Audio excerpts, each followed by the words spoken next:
Disclaimer: the following episode is a conversation between two friends, so it is subject to loud noises and lots of laughter, so please mind your ears. Now, back to our regularly scheduled episode. Never be ashamed of taking the time you need to feel like yourself again.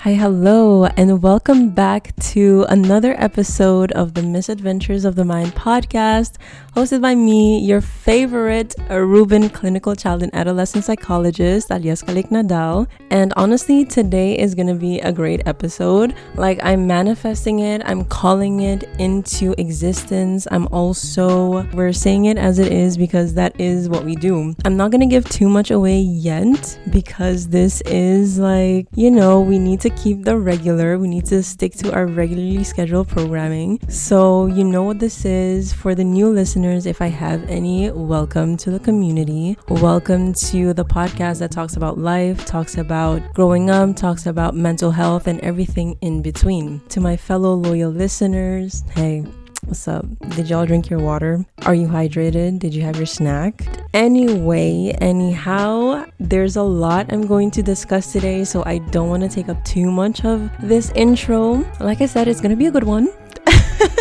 And whenever I say that, have I ever been wrong? Like, honestly. Today, I have another guest with me. We haven't had a guest in a while, but here we are just making moves. Like I said, I'm back better than ever, so we're gonna get straight into it. Today, I have Dietrich van Gobbel. That's a very Dutch name.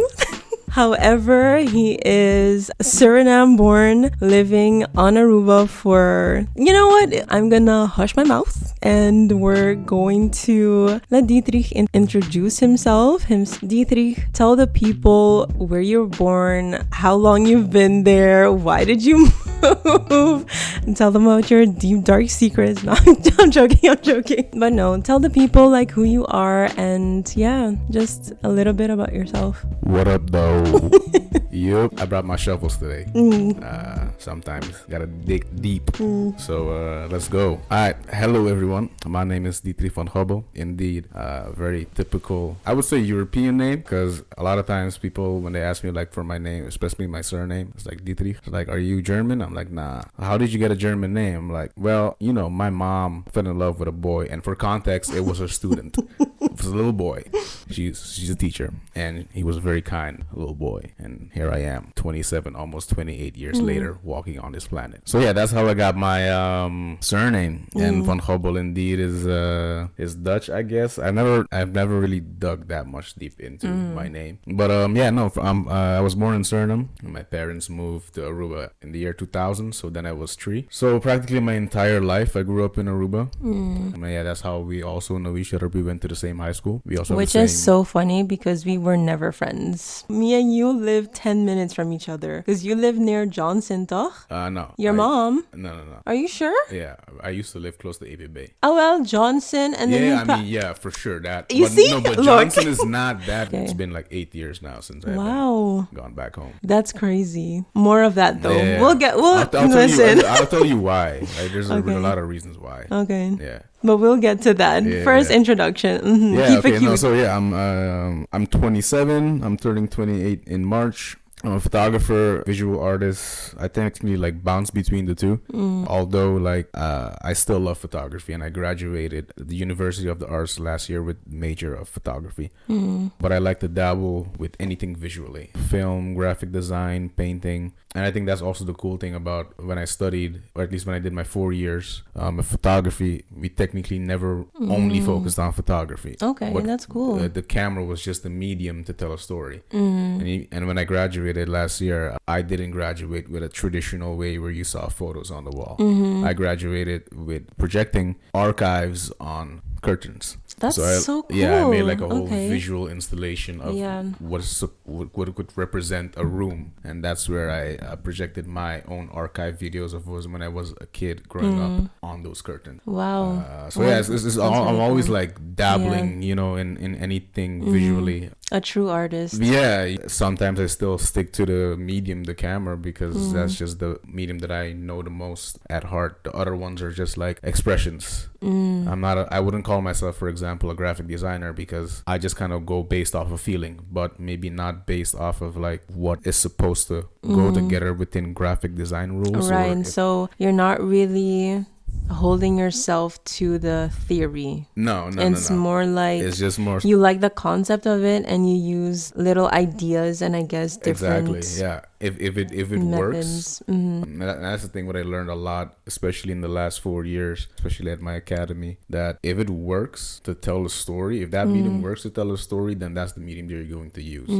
Because the thing is, like, sometimes a photo is just limited, or it just does not do the story justice. And that's why, especially in the last years, I didn't necessarily only photograph with a digital camera. On that note, though, because obviously we had a conversation before we started recording, the quote that I read was from a book that you were reading. And you said that you were also, you know, in the process of documenting your life, like really just simple things. And what you just beautifully said, you don't really feel like you have a time limit and that you don't pay attention to it. Hence the title of this episode, which is titled Life's Best Journey. How do you feel like, or better question, when did you feel like you got there? This year, and I think specifically maybe somewhat the beginning of the year, maybe April. And I really started to believe more into it, hone into it, I would say over the summer. Okay. Because to really like dive into it, last year around this time, I had my curtains closed for almost every day. Didn't let no light in. And that made me very miserable. Was this a personal choice that you decided to not have your curtains open? Summer, I was just also kind of going through some stuff, relationship wise as well. But I'm just kind of like looking back at it, and I'm just like, oh, I'm glad that, you know, literally within a year time, there has been significant change. Because now I got my curtains open, you know. It's letting outside. The light in. Yeah, it's beautiful outside. Oh shit. But no, I really started to like really believe more into it, because graduating art school was great, but then looking for a job was annoying. I was like, bruh. Facts. I feel like a lot of people can relate. It was so annoying. And now that I look back even at that whole process, it was like, okay, I think there's definitely a lot of reasons why maybe I didn't get like a job, a full-time job, quote unquote. The day I graduated, I had this energy where I was like almost every day applying, sending my portfolio to different agencies, because I was like, okay, I really want to like work within the creative field as much as possible, blah, blah, blah. But nothing, no answer, or sometimes it's just like, nope, you're not qualified enough, or I'm too qualified. The last time I even like had an interview, they were like, yeah, you're a bit too qualified. Okay. And I was just like, how am I a bit too qualified? I just graduated. Position, Yeah. You know? Yeah, it just kind of discouraged me, and all that discouragement just basically made me very negative, and got me in a very spiral. And yeah, it just felt like I wasn't necessarily going anywhere. But now I'm basically just owning the fact that I have a life. You know what I'm saying? In the sense like, okay, of course I'm breathing and everything, but more so like I have a life. I am living somewhere. Yeah. So you're really like head. Appreciating the little things. I have a roof over my head. I have food to eat because I work in a restaurant. If Benefits. I'm not at home, then I could, just take food from there. And also, like, shout out to my managers at Freddy's. This is like a little advertisement going in.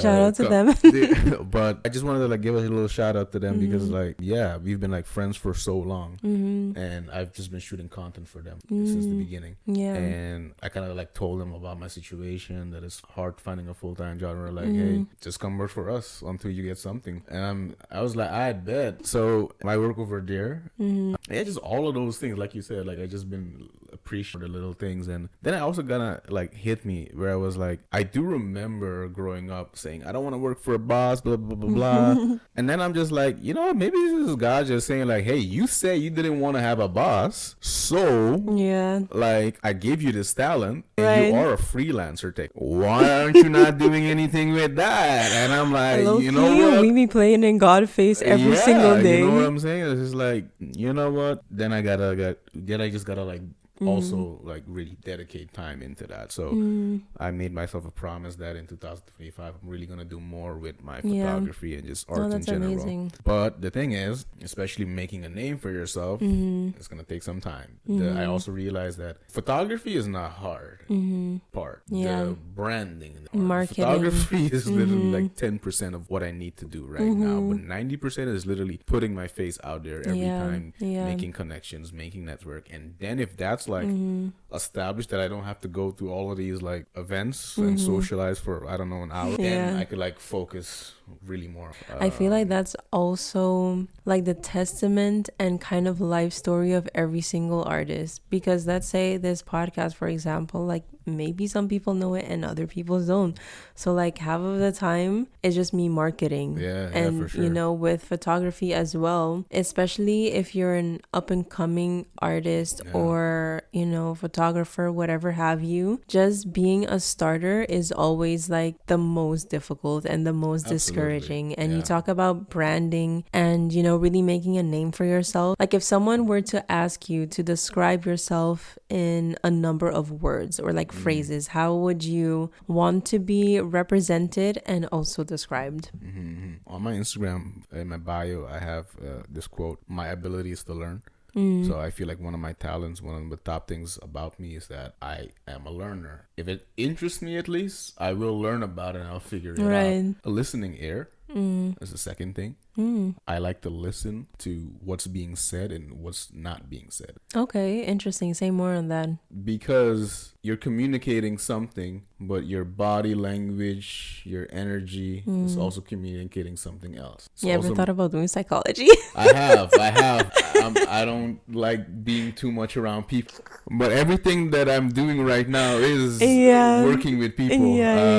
So it's funny. Again, playing in God's face. But no. I don't think I could. I don't think I could do that. Hats off to you that could do it and other people, but no, that's not me. I think my skill is really. You could. It's good to also acknowledge what you can and can't do. I feel like that's also a skill that some people need to learn. No, exactly. I could listen very good, but do I have the patience every time? No, not necessarily. Okay. So learning, listening. I'm a dreamer, so having a very large imagination. Like I could come up with ideas like this, and then actually like putting it into practice is where I somewhat struggle. But that's fine. I but could the dream for hours. I would definitely call myself, or at least I find that I'm a very charismatic person and also caring. At least a lot of people have told me that I'm very charismatic, but definitely caring is one of my gifts or talents or one of my skills, things that I would, associate myself with. The words.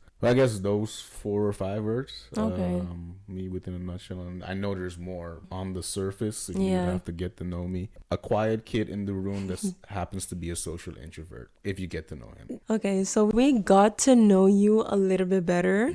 So The Misadventure of the Mind, I know it's a great title. It is. Because nice. I feel like oftentimes people kind of get lost in the labyrinth of their minds, so the maze, and sometimes we feel like we're going in the right track, and then we end up in like a crossing, and then we don't know where to go next, or we end up in like a dead end, and then equally we're confused.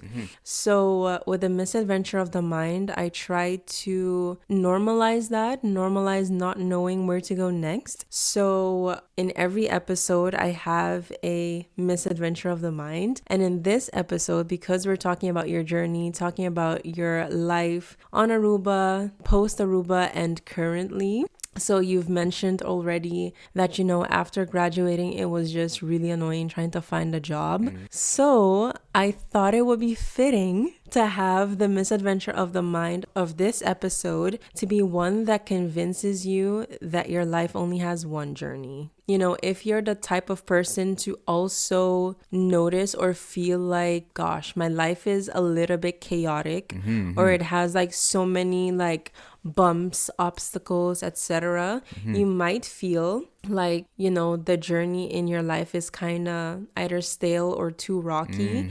And then if you change paths, you might feel like, I don't know if this is like a regular thing. And that's why I chose that one, to normalize having multiple journeys in your life. This is just a question that I like popped up into my head, but for context, and I guess I already alluded to it. Me and Dietrich kind of know each other, but we don't like know each other. So like when I reached out to you and I said like, hey, I have like this podcast that I do about mental health, etc. Would you like to come? What was your initial thoughts? Perfect. And be honest. Yeah, perfect. Really? Yeah, perfect. Okay. Yeah, because I am also in this stage in my life where I'm really focusing a lot on my mental health and just me as a person. So I was like, yeah, I'm down for this. And I also, I'm not a yapper, but I do like talking, and I do like talking about interesting and deep topics. So when you told me what it was about, I was like, I bet, let's go. When can we do this? So that's why I was like, when do you want to do this? Yeah. Like,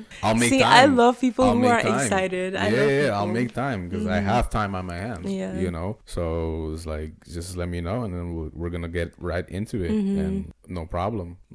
So no, definitely thank you for inviting me, but also like shout out to you for doing this, because it's like you before we started this like recording and everything, you were like having doubts, like, okay, there's like a bunch of podcasts and everything, but even just hearing your intro, I'm just like, yo, I would want to listen to this.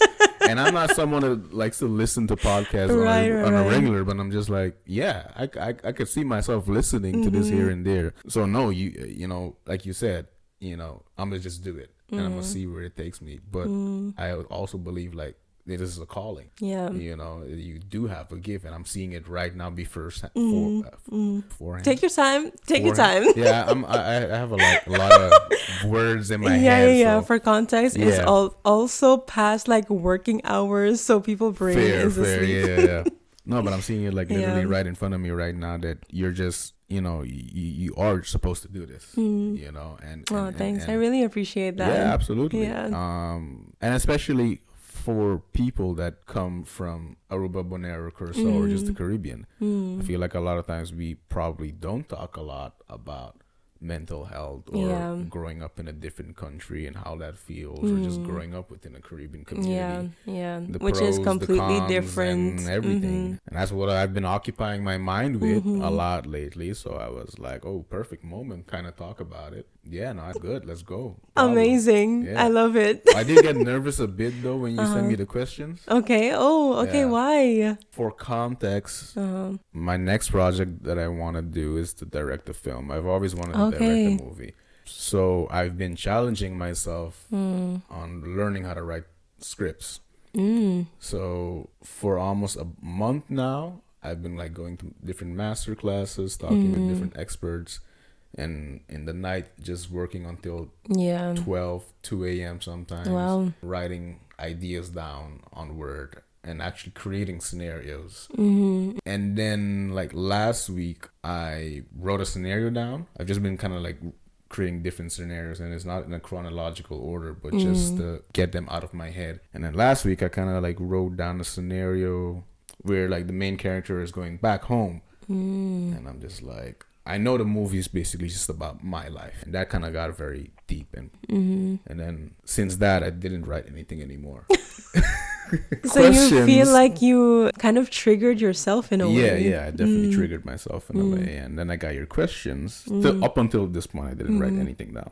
Wow. And then I got your questions, and I began to read it. And then I was talking to a friend of mine that I'm like, okay, I'm going to go on this podcast. And I'm also noticing that I think this is the perfect moment that this had to happen for me Look to at think God. about it. Yeah. And then also like use it for my script and for my movie. And then she said like, you know, what you can do is then read the questions and write down what you would probably answer. And that's why I said like, okay, I wrote certain things already down beforehand, but it's not like I have them prepared in my head, but it's more so like, okay, as I'm writing, it also is helping me to trigger my mind and be like, okay, this I can say on the podcast, and this I'm not gonna say on the podcast because it's probably gonna come out in the movie. Or this is not gonna come out and stuff like that, you know. So so it has helped for sure, but it also gave me a lot of clarity about. That's really funny. Reflecting upon my life. Yeah, we got all the niceties. Like I said, you know, we're getting to know you. You started saying when you came to the Netherlands, and then I cut you off because we'll get to that. Yeah.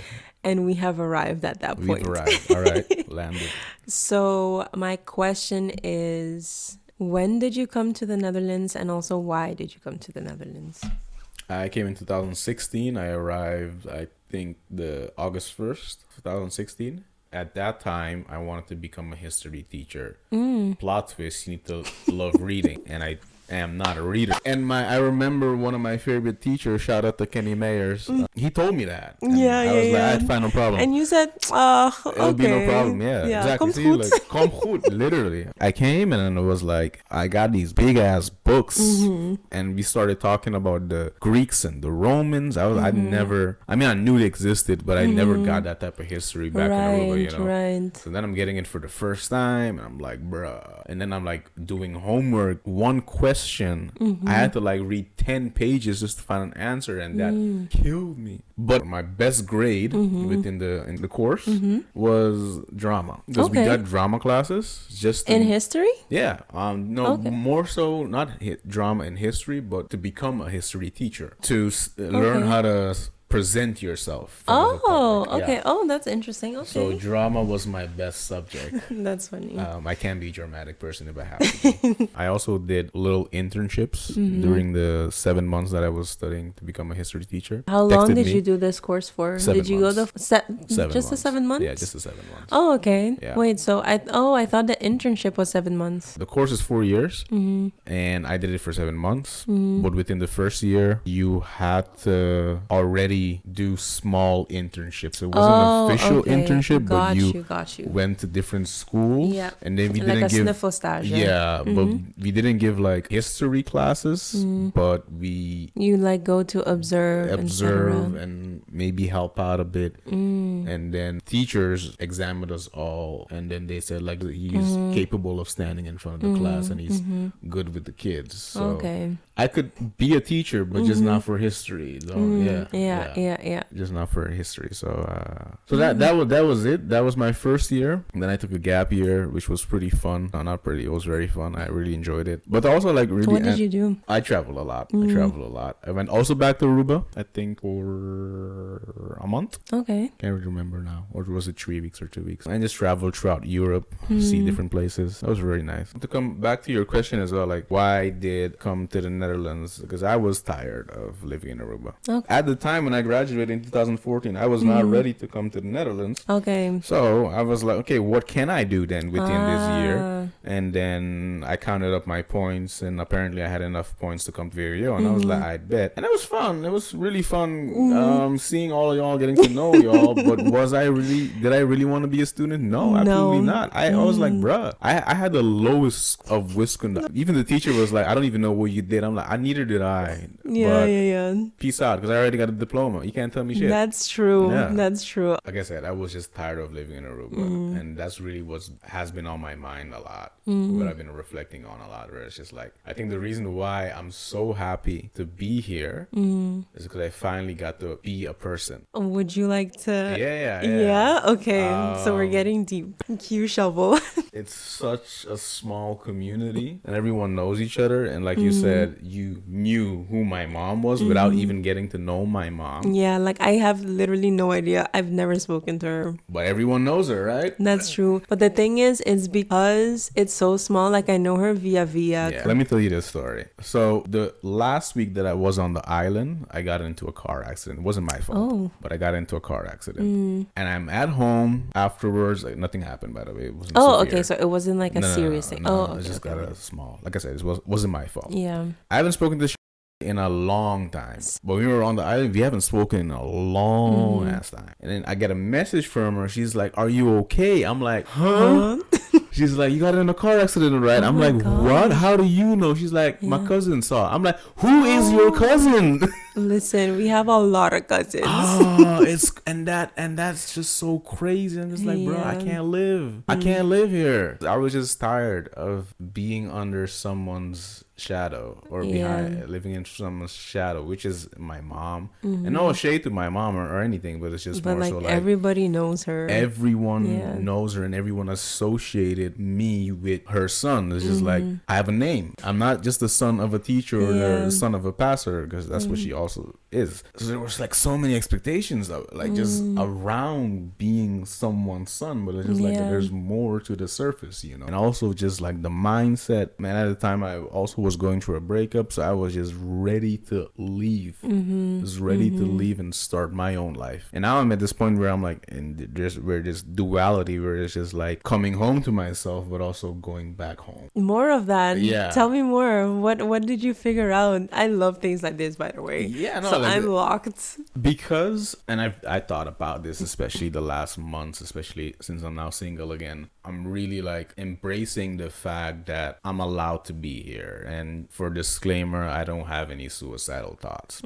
But growing up in a household and in an environment where I had to constantly put others first made me realize that I never gave any love and attention to myself. Like, so you feel like you didn't really have like a real identity. No. You were more so son of this person. Yeah. You were friend of this person. Exactly. Yeah. Yeah.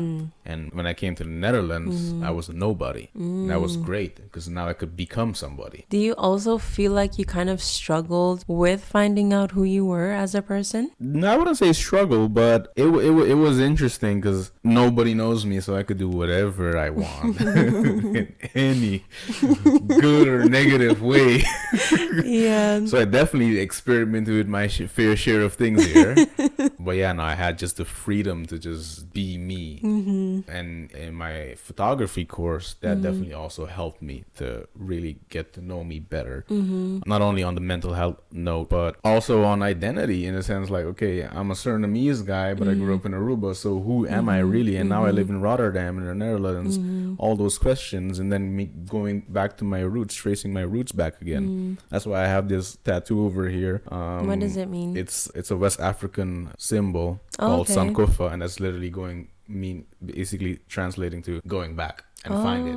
Oh, that's really beautiful. And that's kind of like the whole core of my graduation project as well, where I went back to Suriname and then try to find home over there. And I did find home over there because I went back to my grandma's house. But technically, when I think about Suriname, I only think about my grandma's house. I literally know the route to walk to my grandma's house. It's just like, okay, there's this puddle of water over here. You always have to cross over it and then take a right, and that's where you enter the street and then a left. And yeah, that's how my graduation project became what it is now. And this course that you did, this photography course, was it directly after your gap year? No. Okay. I technically did 2 studies before I finally graduated, which was last year. So after I took the gap year in 2017, then I started in the September of 2017 with another course called Communication and Multimedia Design. Say the school or anything. But good study, bad school. Oh, okay. Interesting Noted. study, yeah. That's all you had to say. Yeah, exactly. Got you. But the people over there are great because that's how I got to know my best friends, one of my best friends, and we've been best friends for like 6 years. Literally without this girl, I don't know where I would be right now. Yeah, shout out to you, best friend. Yeah, shout out to JD. Like I literally consider her, she's my sister. Like I tell her like one day when we're 50, we're gonna be on a beach sipping margaritas and we're gonna laugh about everything that we've like endured together. Because this girl literally knows me. There are only two people on this planet that know how I operate, and that's her and another friend of mine that lives in Valencia. Those are the only two people. Shout out to Edward. The only two people that literally know me. Not even my parents know me on that level. And they accept you for who you are. Exactly. And they also experience the transition of your identity. Yeah, not crisis, but development. Yeah, 100%. So yeah, that's where I met her, and at that course. So I'm glad that I did that course. Our paths definitely had to cross. And even within like doing that study, I was like, nah, I just gotta do something really creative, man. I really gotta do something with my hands. And the thing is, like on Aruba, I was not encouraged by teachers to do something creative. Like I feel like a lot of people say that, you know. Yeah. And I feel like I don't know if it's because it's a small island. Could be different factors. Who knows? But I don't regret it or anything, or feel like, oh, I wish they had like pushed me forward or anything. Like, 'cause at the end of the day, I did it by myself. You know. No, would it have been easier if you had someone to encourage you? I guess, but we had examples. You know, like during CKV, we had teachers, and for example, one of them was, I think, Diana Antoinette, dance teacher. She had even her own dance school, so that was a perfect example of like, hey, it's possible. You know, if you just really go after it. So definitely the encouragement would have been nice, but like I said, I figured it out. I made the best out of it. But yeah, no, the encouragement wasn't really there, so I took the safe route. As best as I know, but I guess because I took it, something within my core, my soul, whatever, God was telling me like, no, you're not supposed to do this. This is not your calling, you know. And then I just was like, all right, I'm gonna do it then.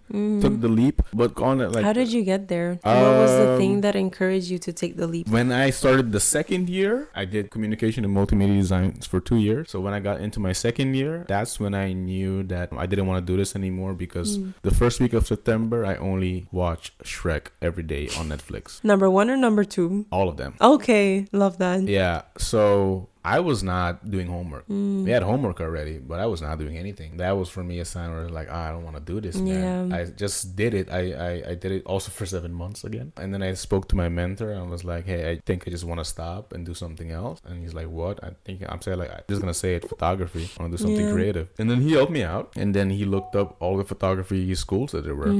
Because I did try to do study photography in 2016 when I took my first gap year at the art school of Willem de Koning in Rotterdam, but I didn't know it was an art school. Actually, I didn't even know what art was. Okay. Because the photography that I took back in the day were just pretty pictures, and they saw it and they were like, oh, these are pretty pictures, but what is the story that you want to tell it? And actually, the question that I hated was like, why? In my head, I'm like, what do you mean, why? Like, I just want to... I saw it and I took a picture. Exactly. Like, what else do you want me to say, you know? I just didn't have an understanding of what art was. And then after letting that simmer down for a year or two, I started to explore what art was and what art was for me. And then I dabbled a little bit, experimented with different things, like I said, graphic design. And then I kind of built a portfolio. In my second time doing a gap year. And then I looked further than Rotterdam. Then I looked at the art school in The Hague, art school in Utrecht, and I visited all 3 of them. And I said, I actually want to go to the one in The Hague. Kapka.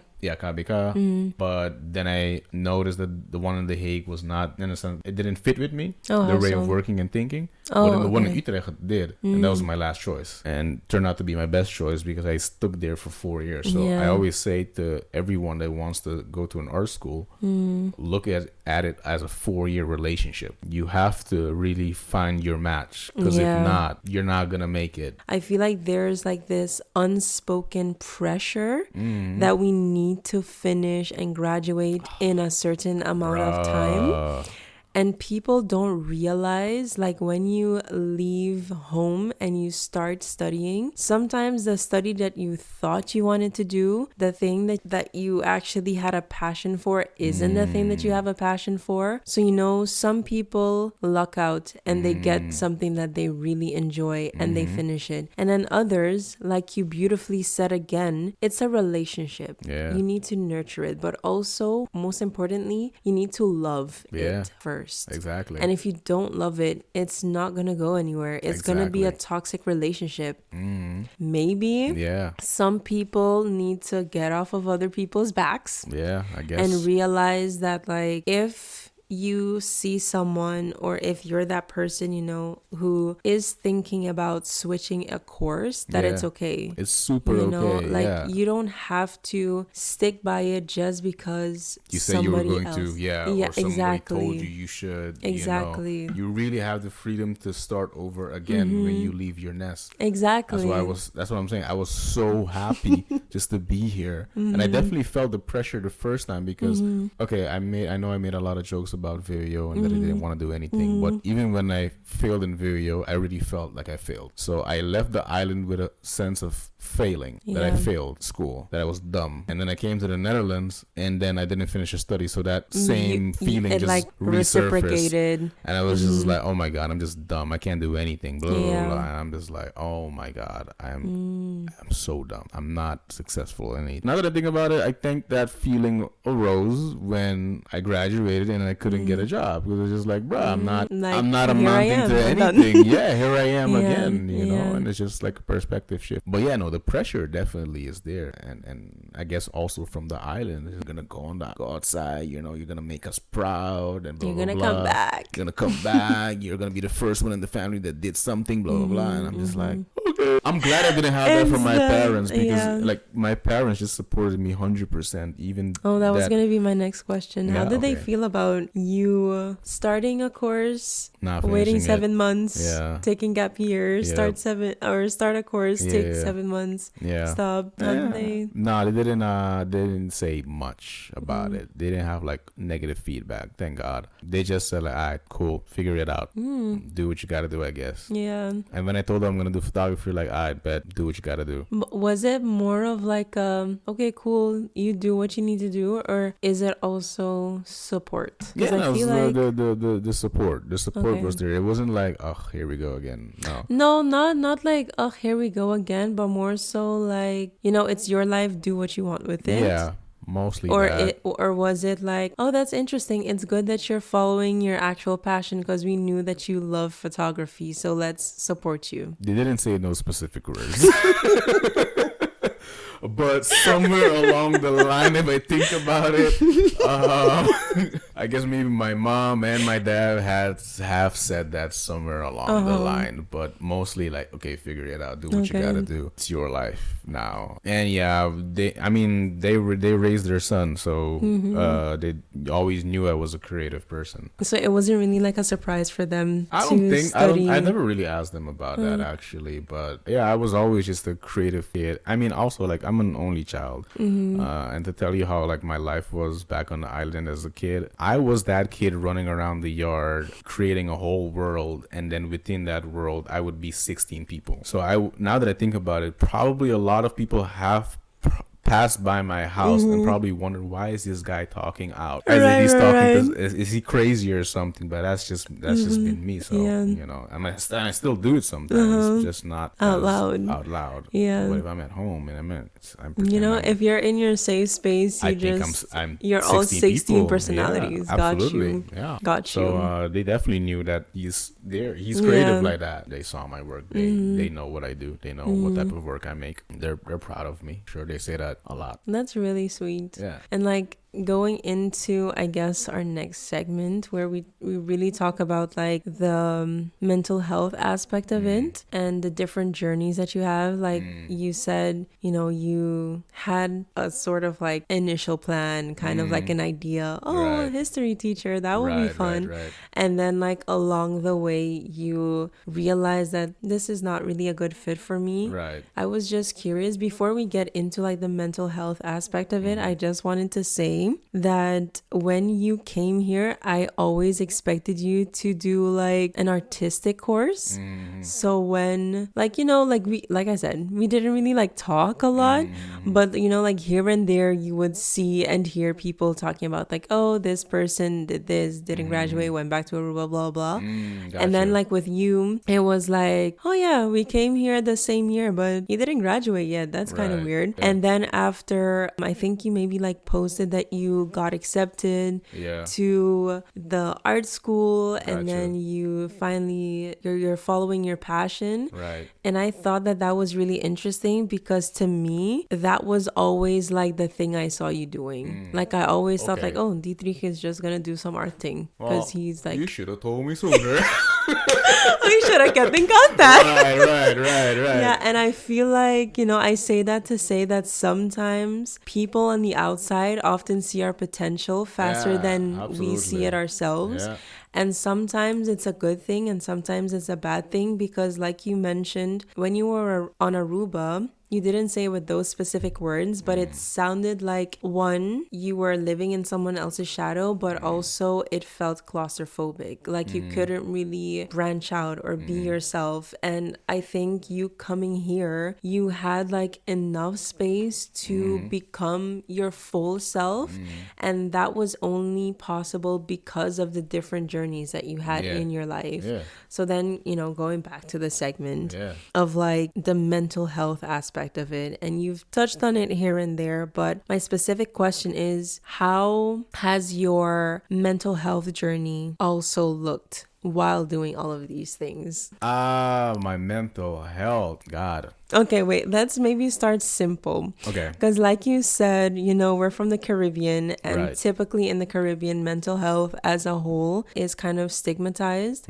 So did you notice or did you ever think about your mental health while you were on the island before coming here? Okay, that was a very fast no. But at the same time, it's true. No. Or at least not consciously.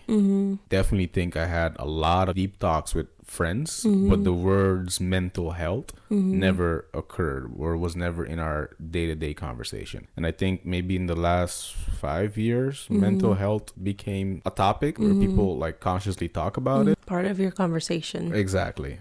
Definitely growing up on the island, no. So no. And how did it look like? Then I just have to really think about my second course, where I think that was the first time I had like a mental breakdown. Did you recognize it as such, or was it more so like, I'm experiencing this, but I have no idea what this is because it was so new? No, I think really the first where I was like, all right, okay, maybe I'm just classifying or calling it a mental breakdown. But to give the listeners and you context, it was my second study. In my head, I was like, okay, I'm determined to finally finish something, at least finish a first year. And then we're nearing the first year, and it turns out that I didn't have all of the 8 competencies to go to the second year. And if you didn't have that at the end of the school year, then you would have to do summer school. And if you didn't have to do that, if you didn't have it in summer school, then they would kick you out. Yeah.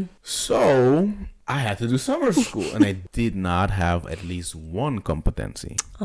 So in that moment, I was literally looking up last minute in which school in the Netherlands can I do this same course, but in a different city. Because of course, all of the, toelating and aanmelding were like close. Really feeling a lot of pressure, and I'm just like, okay, but what am I gonna do now if I don't finish this study? Because then I'm not gonna get a duo, and I have to like work for a living here, and I don't know how to work here because this is a new country. All of those questions started to pop up in my head. I'm like, okay, worst case scenario, I have to go back and live with my mom in Aruba. I'm like, no. So really, all of that went through my head. I made it though, and that's also like got me believing and like believing in God again.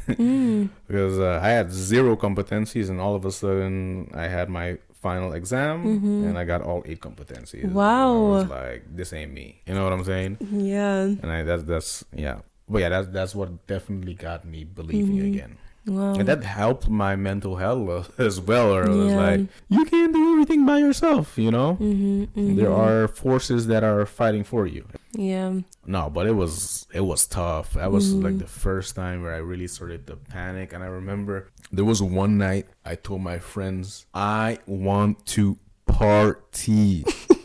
So we went out and we got drunk, and it was great. It was amazing. We had a blast because that was like the first week of summer school, and I was already tired. And I said, guys, tonight's the night. We are going to drink. Nobody says no.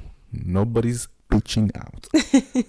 Everybody gets a shot. So I had a lot of beer, a lot of tequila, and a lot of vodka.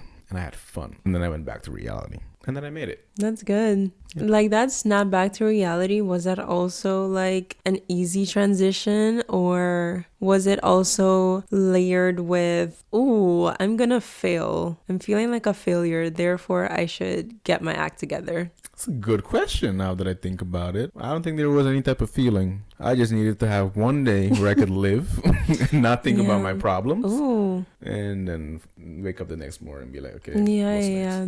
I feel like that's also something that people often overlook.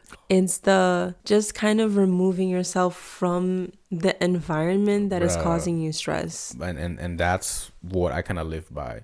Where I'm just like, okay, I know we have this 9 to 5 type of lifestyle, but I like to have one time of the month or 2 times in the month or maybe 2 times in the year where I go wild. And I don't mean wild in a negative sense, but I just have fun. That you just do what you want to do. I just do what I want to do with whomever, have fun with whoever, you know, with my peoples, and then we all just have a blast. We forget that we have rent to pay and all of these things, and we just enjoy life. Because that's also the thing that I kind of like realized coming to the Netherlands, where it's just like, bruh, I graduated high school, left the island, came here to study, and then I gotta find a job, bruh.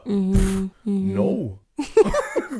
Yeah, no, I agree. And I think maybe a lot of people agree, and not just students, but also like adults. Like my dad, like when you were talking about not wanting to be a boss or not wanting a boss, I could literally hear my dad, because my dad is the same thing. He said, Ali, if you're going to, you know, study, work, you can work under somebody, but it's to help you learn how to work for yourself. And absolutely. He's been his own boss for, I think, I don't know, 5+ years, maybe 5+ years now. And he has like his own electrical company. Shout out to him, but also my mom. Right. Because, you know, they've always been like looking for more, and like, you know, just being like my greatest inspirations, to be honest. When they're like, you know, you're doing this now, but what is the next step? You know, what is the following dream that you're trying to achieve? What is the next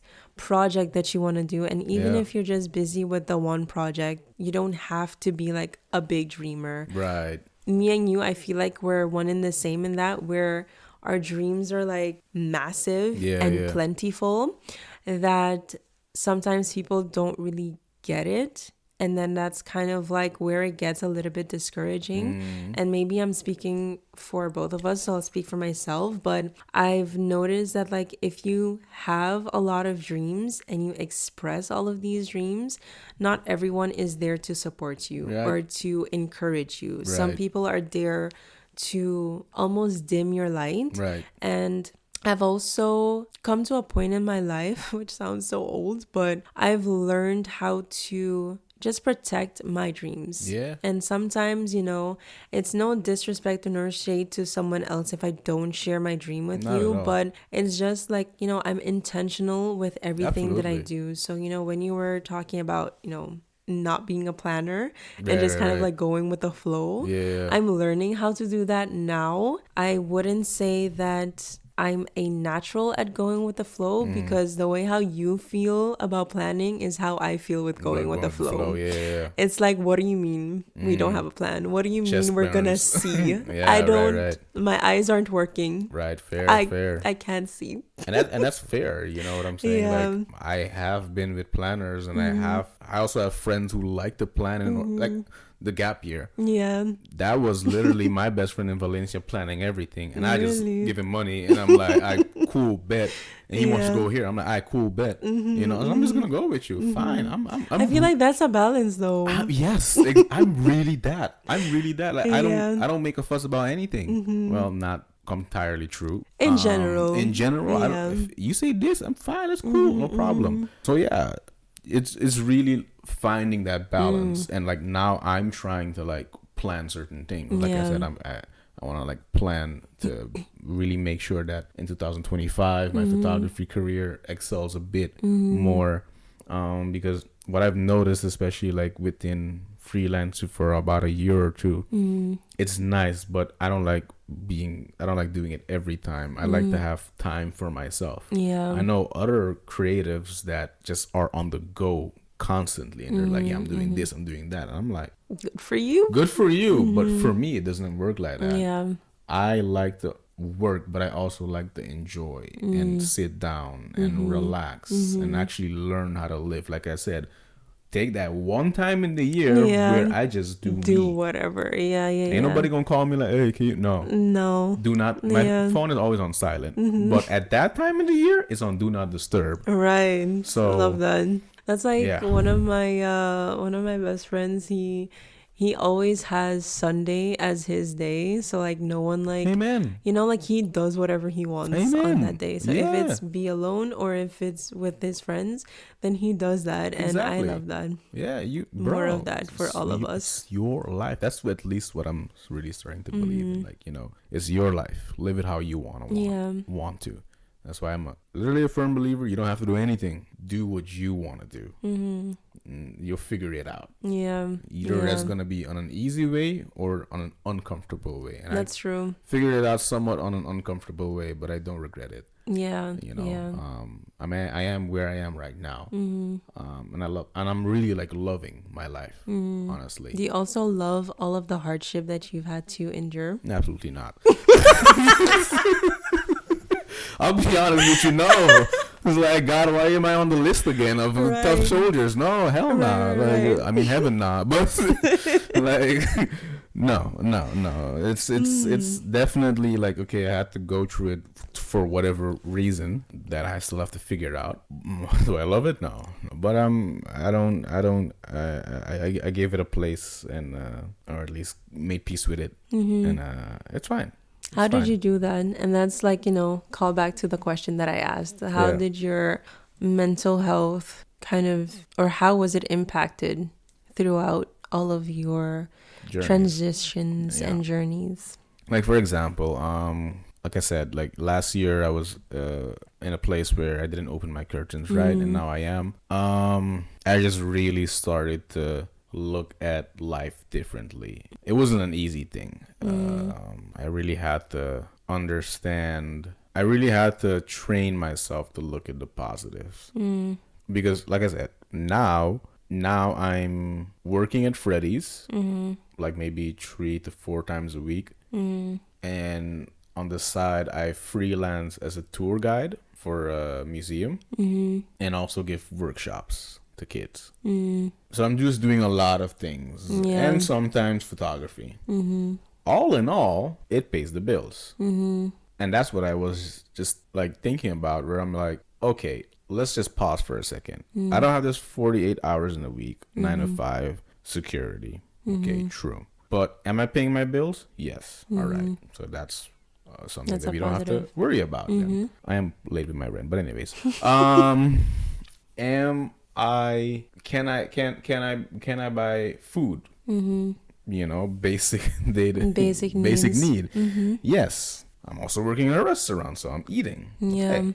I live in a pretty cool space. I'm just also looking at like the things that I'm necessarily doing for others. Like, well, what am I learning here? The fact that I'm at Freddy's is teaching me how to serve people without necessarily complaining.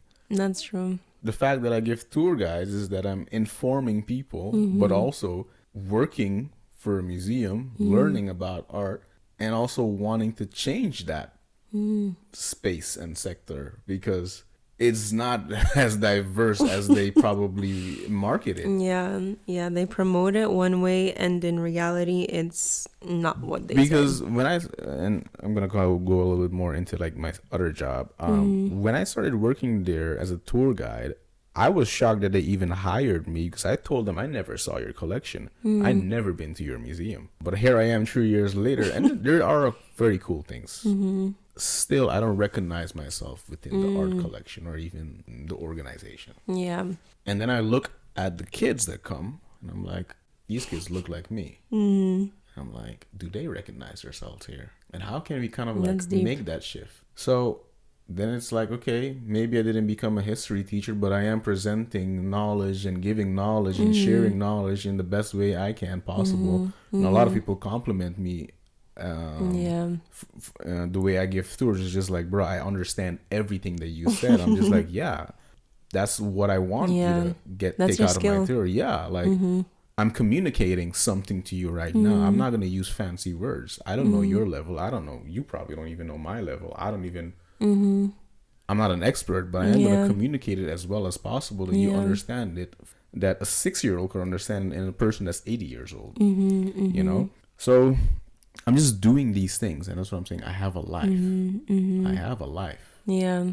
I'm probably not where I want to be, but I have a life, and it's fun. And I'm still enjoying the rest of the week by hanging out with my friends, going to the gym, eating fast food, drinking. Not that I'm an overly excessive alcohol person, but I could drink from time to time, have a party, and I could still pay my bills. So what the F am I complaining about? And last year, I was only like, I need to get this security. I need to have this security.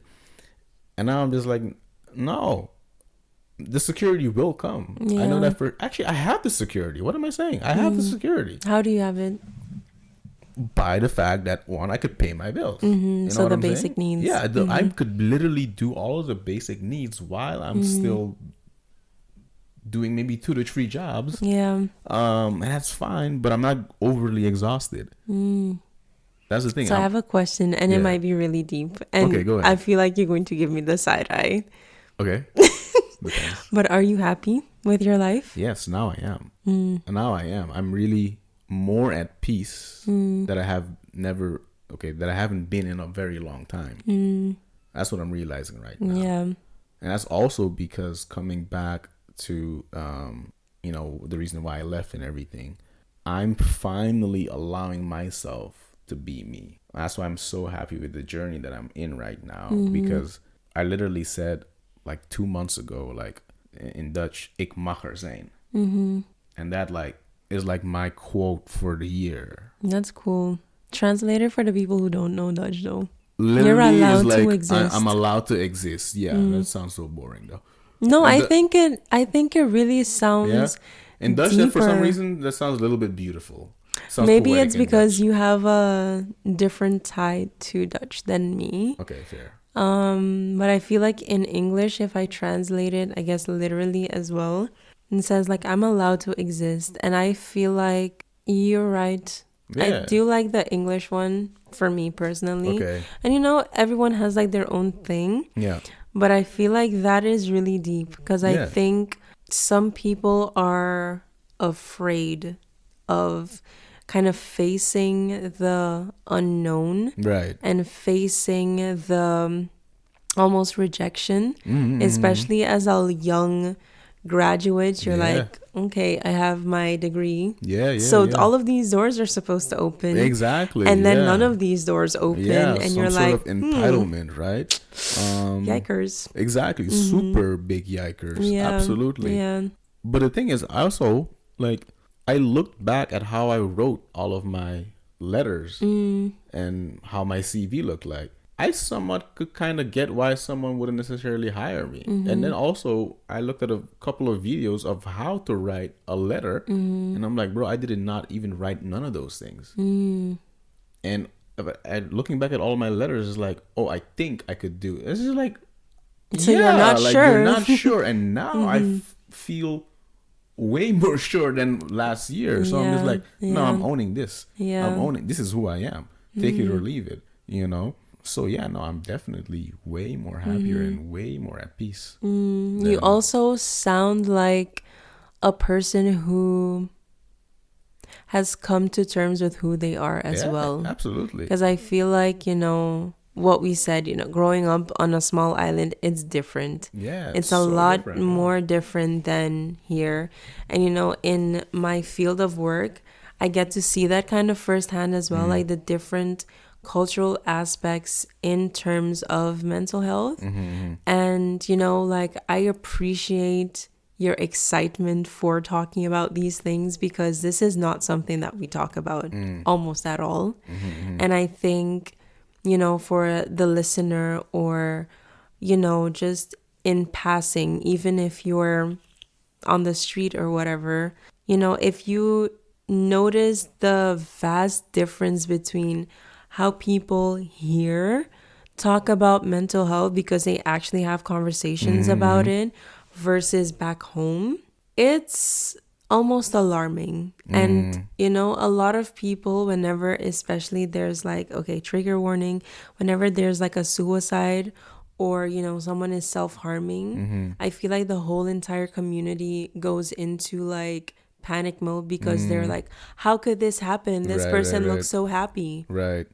Yeah. And Still are they happy with themselves? Are they showing that they're happy because they know that if they show that they're unhappy, everyone is going to be like, oh, di ko man natahari. Right. Like, why aren't you happy? Right. And like, I feel like a lot of people kind of protect themselves and defend their vulnerability, and then it kind of gets too far into the protection and defending of their vulnerability that you unintentionally end up isolating yourself to the point of perhaps unaliving yourself or self-harming. And then everyone is like, oh my gosh, but I didn't know, and blah blah blah. And it's like, yeah, but did you create a space for them to be vulnerable? Right. And that leads to my question, like, how did you get to the point of healing? How, like, which space did you create or did you end up in to feel safe enough to start healing? I'm still healing, and I don't think I'll ever stop. Even if I enter another relationship, I don't think there will be a point where I'm not healing. As I grow older, I'm going to face other challenges. But I'm happy and content with my group of friends around me, and especially those two friends that, like I said, they know how I operate. And they told me 2 years ago, like, yo, you got to work on these things. We appreciate friends who are honest. Yeah. Like, I value friends who actually tell me, like, yo, get this in check. Get this in check. Like, become better. And not even like in a judgmental way. No, but but really like from love. Like, I love you. And they've said it multiple times, like, I love you. And that's why I want you to work on these things. So it was like, okay, I'm listening. Yeah. I'm listening. Yeah. So what was your question again? How did I get to this space? How did you get to the space? And also, how did you create that safe space to become vulnerable to start healing? It's a loaded question now that I think about it. How did I create this safe space to... I think if I'm gonna like try to like decipher your question and slowly answer it, it definitely started with, okay, I'm listening right now. I'm listening to what I had to get in check, or what I probably had to work on for a very long time. But I'm also kind of listening to, okay, what is my body telling me? What is my body communicating with me?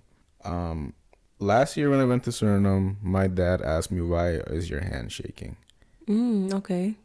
And I said, like, I don't know. I've always had this. He said, like, oh, I've had this same thing around your age. Really? Yeah. Oh. And I still do have that shake. But I think I'm a bit more aware of it right now. And growing up, I grew up, no shade to my parents. They but I am did the say best it how that it they is. could. In a household where I had to protect myself and had to be the good little kid, good little boy, to make sure that there aren't no arguments or disagreements or conflicts. I'm also someone that avoids conflicts, actually. But that's because I know Is this that like a trauma response? I absolutely think and coping mechanism. I realize I'm a people pleaser, and that made me the person who I am today, and I'm unlearning that. But yeah, no, okay, I told my mom this as well, but okay, maybe I didn't tell this completely to her, but I did say like, "Hey, mom, I didn't appreciate you." Like in Bush English, you giving me licks. I Basically punishing yeah. you Because or for example, disciplining. I'm gonna give you I'm gonna tell you something what happened. So I guess I was at the age of maybe 5 or 6 years old, and we're at the dining table, and we're about to eat. I had ketchup in my hand, in those ketchup packages, and I'm just excited to eat. I think we're gonna eat bami or something like that. And I rip it open, and it just splatters all over the kitchen wall and mostly over my mom's face because she was the closest one to receive it. My dad looks at me with his mouth open, like as if I already know he's where like this is going. and you know where it's going. And my mom just punishes me for it. And I think, and I addressed that situation a lot of times, or even like in the summer, where I was like, "Mom, what's this need?" And then she tries to like, I hear her in her voice, and she's trying to defend her, and I'm just like, "Stop! I am addressing something that I didn't like. I don't want no defense. I just want you to listen." Point. Period. Blank. That is, first of all, for the common listener, if you're not from a Caribbean household or from a Black household or from a strict parent household, this is huge. Yeah. Like the fact that you had the audacity. Audacity. Yeah. Yes. Absolutely. But also the courage to do that, because we grow up very much like respect your elders at all it's times. Like that biblical, Like one of those 10 commandments where it's just like, no, hold on. Honor your father and your mother. That's it. Okay, I'm going to honor you, but I'm a human being, and you treat me as such, not below. Yeah. That's how I always felt in growing up. It's like, I feel like I'm getting treated below or something. And how did she take that? She was like, okay. I'm noticing like the relationship that I have with my mom. I'm going to say this. My mom is the person who I needed when I was younger. The person that I grew up with was not the person that I needed. And it did make me sad, absolutely. Yeah. But I'm also giving my parents the grace that they also were just learning. They were going by someone's playbook. Yeah. Their own playbook. And I'm making peace with that, because it's just like, no, I love my parents. I love my mom and I love my dad. And I want to have a better relationship with them. Because especially when I just came to the Netherlands, I always had like this feeling when my mom messaged me, and I didn't like that. And then my cousin the other day, his wife was like, "Why are you so like distant towards your mom? Like, you guys know her as Aunt, blah blah blah blah." But I saw this version of her, and I just didn't like it. And I'm coming to terms with that, and I'm coming to peace, and I'm just addressing it, and I'm having these talks with them because I need to heal this, and I don't want this to happen, go further with me in my next phase in my life, or whenever I have to get kids. That's why I'm also like, I could wait. I could wait. You know what I'm saying? I don't want kids right now, because it's like, no, I could wait. My mom had me at my age. My dad was 30, but I could wait, man. I'm very much intentional with just the idea of children. Is not just like, okay, let's just have a kid because it's fun. No, man. Like, it's a lot of mental, emotional, physical, financial, but also spiritual. Like, if the shit that I don't address or heal, it might just follow them for sure, and then I'm gonna be mad at them. But it's just like, but it's technically I went with it, and that's how generational trauma kind of starts.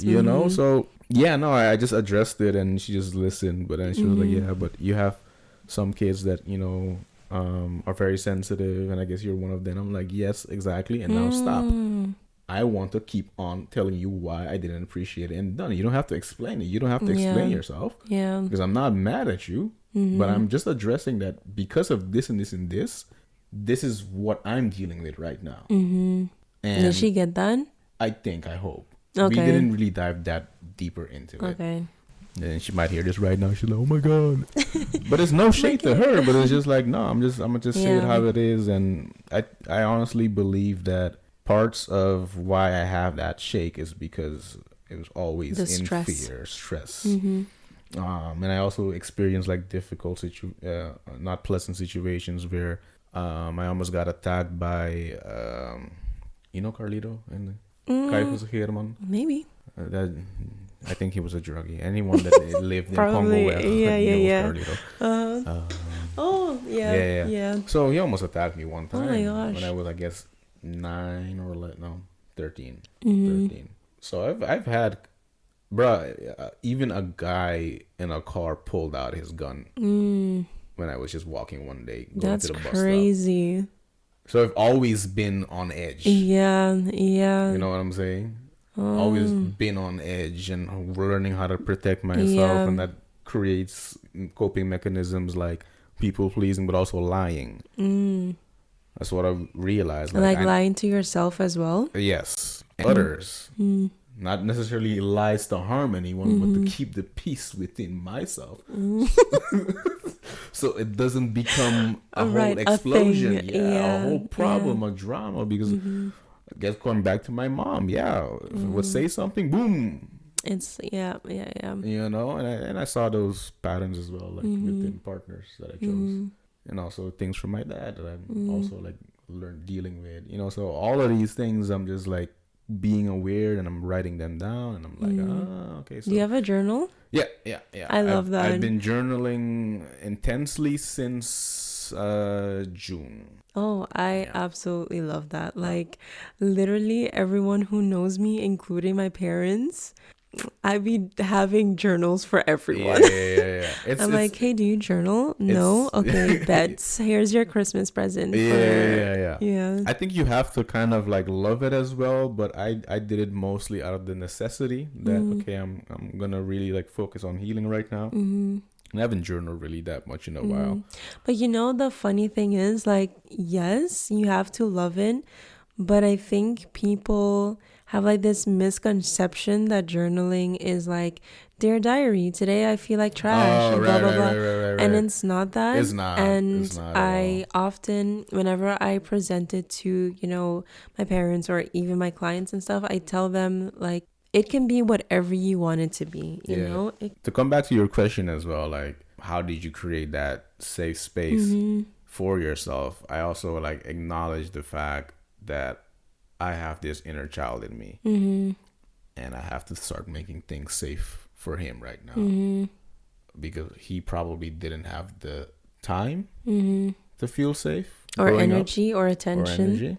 Or that as well, attention. So I'm nurturing him. That's really one beautiful. One of the voice notes, I literally talked to him as if he's right in front of me. And then it got me very emotional as well. Because it's just like, oh, wow. And then I literally say like, hey, little Dietrich, how are we feeling today? You know? And that's what I've been doing, like creating that safe space for him and for me, and allowing those feelings to exist. Because growing up, it's like, yeah, okay, if you feel some type of way, kind of like suppress it. Or for example, like, okay, kids sometimes picked on me in school. It's just like, yeah, but you're not allowed to fight. And I'm like, but I feel angry though. This is not right. Yeah, but you know, make sure you keep yourself composed and everything. And I guess to a certain extent, it helped me to, never be that bad kid in school that always picks fights. But that was never my point.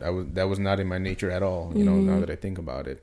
But it's also prevented me from feeling things, from allowing myself to feel things. It's just like, that's what I'm saying. Like, you kind of put a lock on your my emotions. Own feelings, my own emotions, my own thoughts, everything, literally. And that's why I'm like, for the first time ever, I'm allowed to be me. And I'm like, bruh, I don't want anyone to come in my life right now, because I'm just focusing on me. I have no room for other people.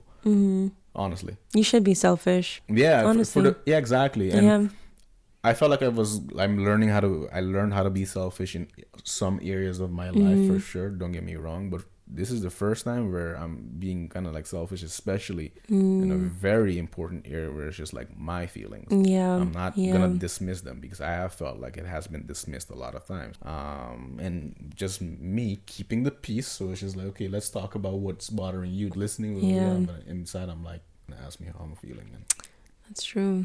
And it's whatever, I also like tell it is myself, kind of whatever, but at yeah, the no, same time, not really. It's not really, absolutely not. But I know for a fact that if I also allow myself to feel too much into like that feeling of anger, I'm not also gonna live happily.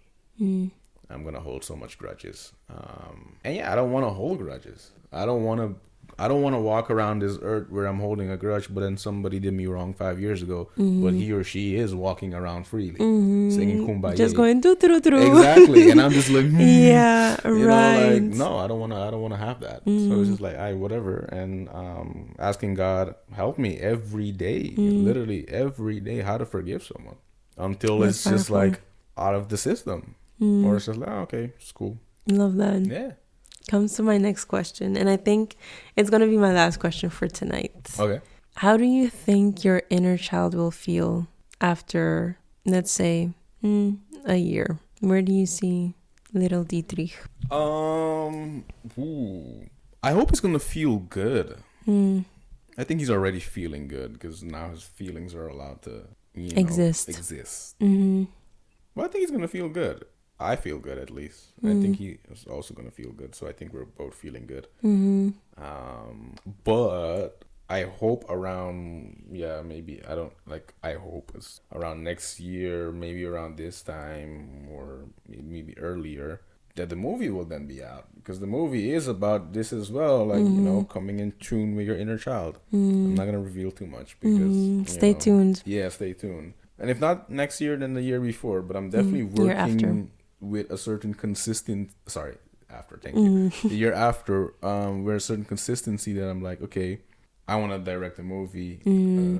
If I were to still be if I were to be a film student right now, they have a year time to make a movie. So I'm working with that consistency. Okay. Not necessarily a pressure, but like, okay. More like a deadline. Okay. At the end of the year, I want to talk with a industry professional and show them my ideas. And then when the year starts, see if I could actually write a dialogue for characters. Because the thing is, I'm not a writer. I'm a photographer. So if I have to sit down and write someone, I'll do it for sure. But for now, I'm just trying it out on myself and also just throwing out the ideas that I have in my head. And I do feel like now I know what the story is about, but I just have to give it form and shape.